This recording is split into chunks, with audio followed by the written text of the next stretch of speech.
Hey everybody, this is Devin here with the Christ Light and Love Healing and Training Center in the middle of the Burkesville, Kentucky vortex.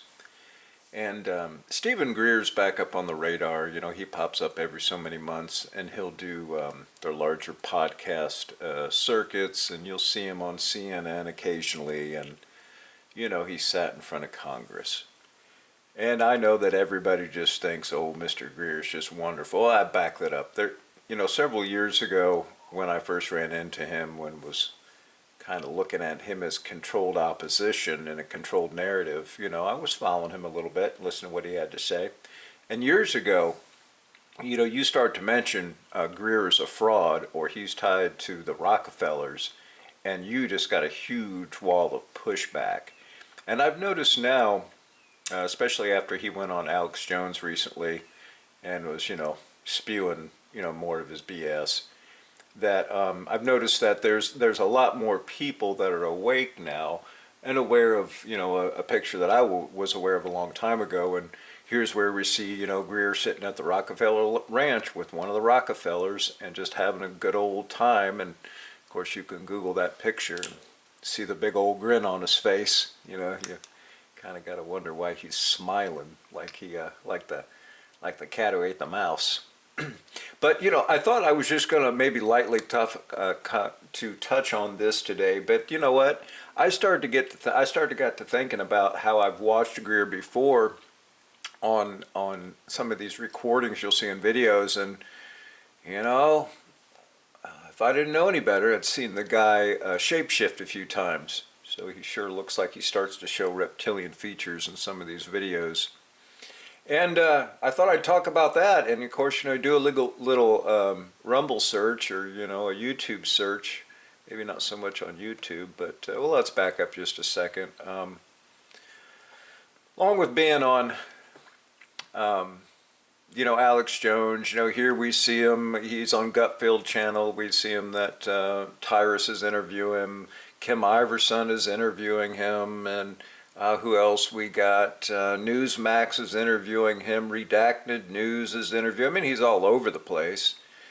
And you almost got to ask yourself, well, why is it that we see all of Greer and maybe not so much of these other folks who are in the disclosure movement? Well, a lot of you already know that the entire disclosure movement is really tied in with the Rockefellers and the CIA and goes back to the early 90s. And yeah, it does tie into that the Project Bluebeam and the fake alien invasion and all that kind of stuff. But back to the shape-shifting. So do a little search on that, and I want to give a thanks out to on Rumble, Susie Q for you. Susie Q did I've seen some better videos of him doing his little weird shape-shifting stuff or the weird anomalies that show up on his videos. But Susie's got a compilation here, and I will link to her, and I will link to anybody else here I'm talking about in the video. So props to you, Susie, for putting that out for us. But yes, indeed, there would be some strange things that seem to be popping up around him. And actually, talking about doing a deep dive, I want to give credit to this next guy here. And this is, I believe it's Beardy. And I'll link to him as well. And I'm going to talk about him in a couple of his different videos because I think if we're going to be talking about the PSYOP and we're going to be talking about the two sides of the coin, the controlled narrative, well, we got to understand a lot of times there's more than just two sides to that controlled narrative coin. But let's touch on something that Beardy, I think, does a really, really good job of. And I encourage you to go watch this video because it's done really well, and it goes to the history of kind of where we're at with Greer and all these other disclosure people you'll see presented to you on TV in these mainstream podcasts. Yeah, here, hands off to you, brother. You do an excellent job. Again, I'll link to this video in my video, and I encourage you guys to go watch this guy. This is a great recap of the National Press Club, how they're tied in directly into Washington, how they feed them information, and how they're directly tied into the Rockefellers and the disclosure UFO movement since the early 90s. So, again, Beardy, hats off to you there on this one. Let's see, but there's one more that I want to pull up for you guys real fast here.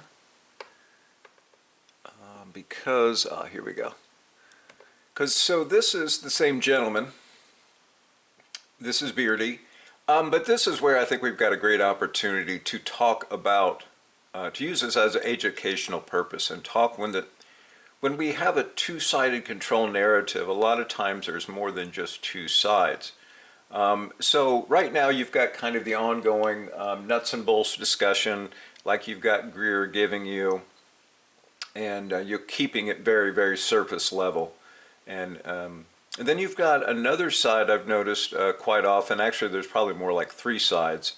But this is a second side, and this second side is that all of this ET, UFO contact, and all this stuff is all demonic. And again, this is another video that Beardy does, and I'll link to it. And I think here he makes a lot of good points. That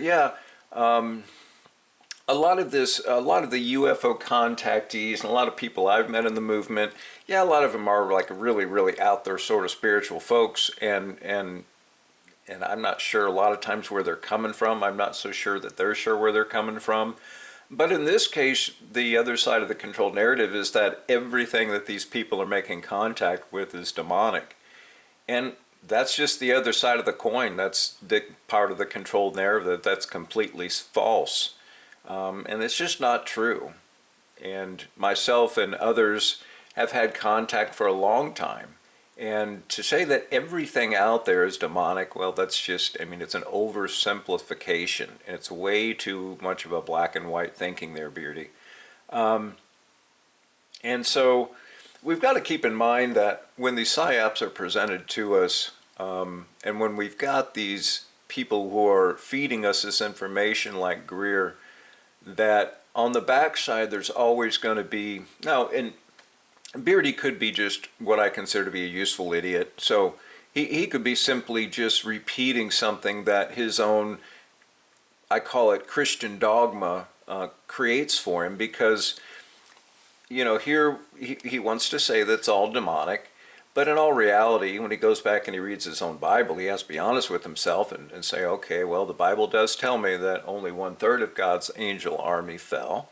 Well, that would mean that there's still quite a few beings out there that are not demonic and have not fallen.